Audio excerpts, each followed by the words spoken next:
This is breaking news from CBS News Bay Area. Continuing to follow our developing news on the San Francisco teachers' strike. At this hour, district officials are giving us their take on their side of the negotiations. Let's listen in live. To come to an agreement with our labor partners. As we continue to move with great urgency, our superintendent has made the decision that schools will not be open to students tomorrow on Thursday. We recognize the challenge and the strain this places on our families and our students, and we are committed to working as hard as it takes to reach an agreement. We have made progress, and the topics at the table today that are being discussed involve wages, healthcare, and special education. We know our educators deserve fair and competitive salaries. This is an expensive city, and we want to be able to provide them with competitive, fair wages. We also need to continue to make sure we are living within our means. We do not have unlimited money, and so we are actively working. We are crunching the numbers. We really want to come to an agreement, a full tentative agreement with our labor partners today.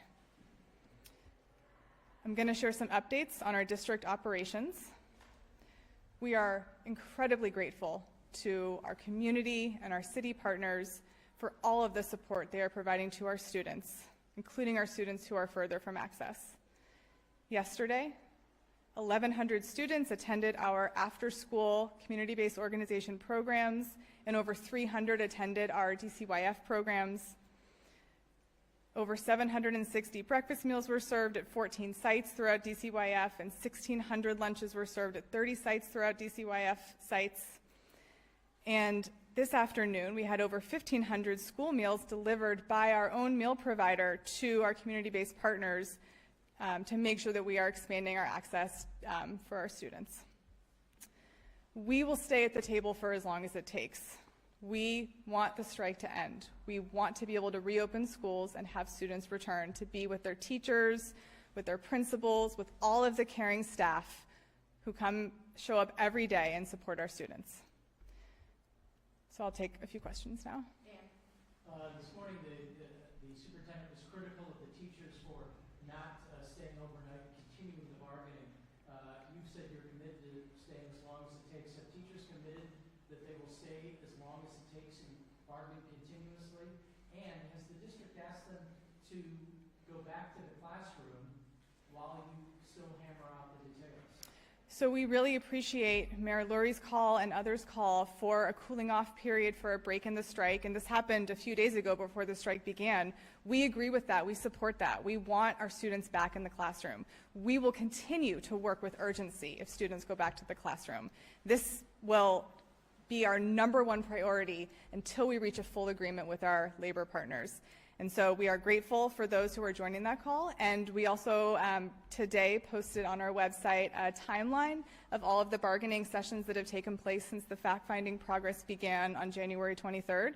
So that is on our website at sfusd.edu. So you can see an outline of all of the different times that we have wanted to sit at the table with them, that we have sat at the table with them, and that we will continue to sit at the table with them. That didn't answer my question. The question was, have the teachers committed to staying overnight? And have you asked them to go back to the classroom while you hammer out the final details? I'm going to refer you to the teachers. I don't want to speak on their behalf.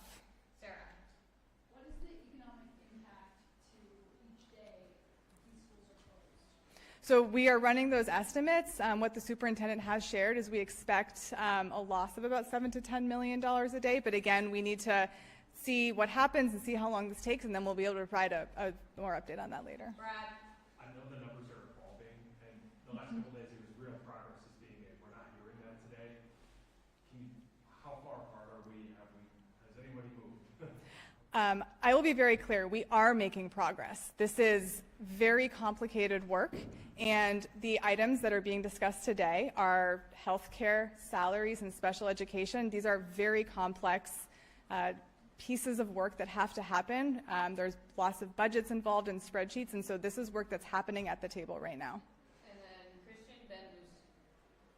Moving into our 4th day now with students not in class, is there a plan already in place, or is there a plan evolving to make those days up at some point in time, either at the end of the school year or some other way to get that So we're committed to providing the required number of days of instruction for students each year that's set by the state. And so we will explore ways and work with our state partners on how to make sure that we can ensure that we fulfill that obligation. And then Taylor.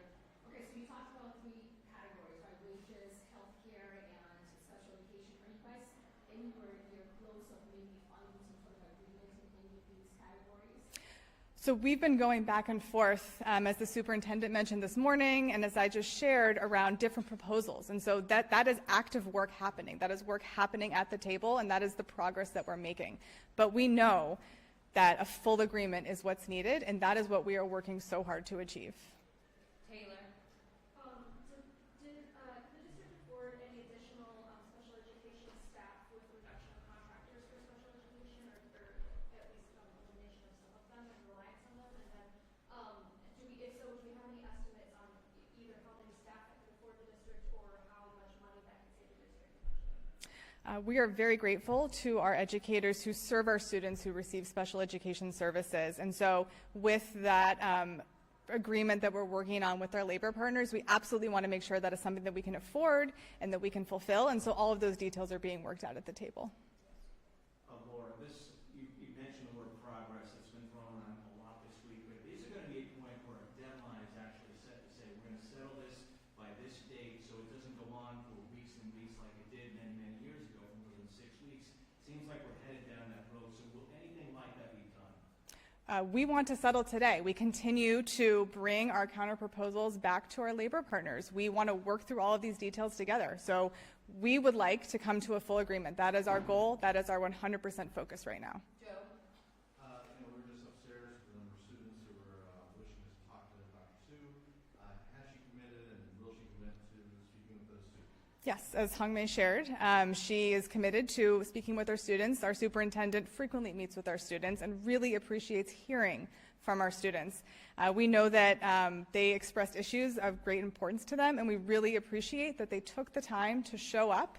And so, yes, we will absolutely be following up. Dan.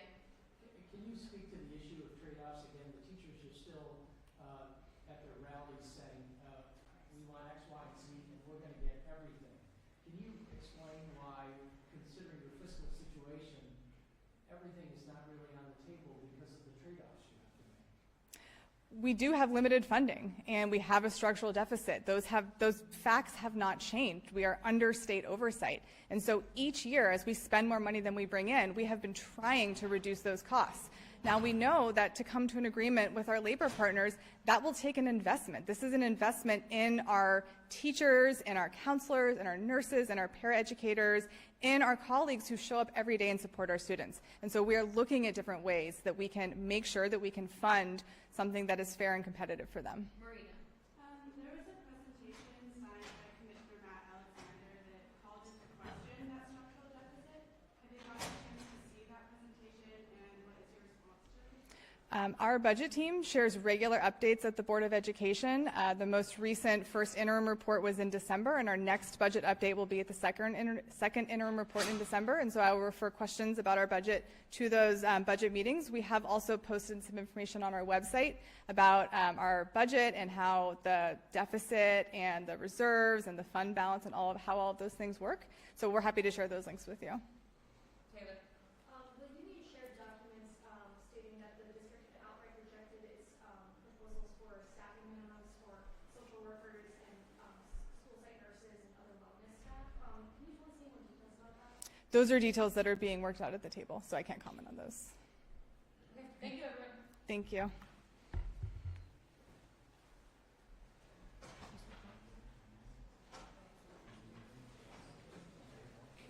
All right, you just heard it there, listening to a live news conference from officials with the San Francisco School District about that ongoing teacher strike.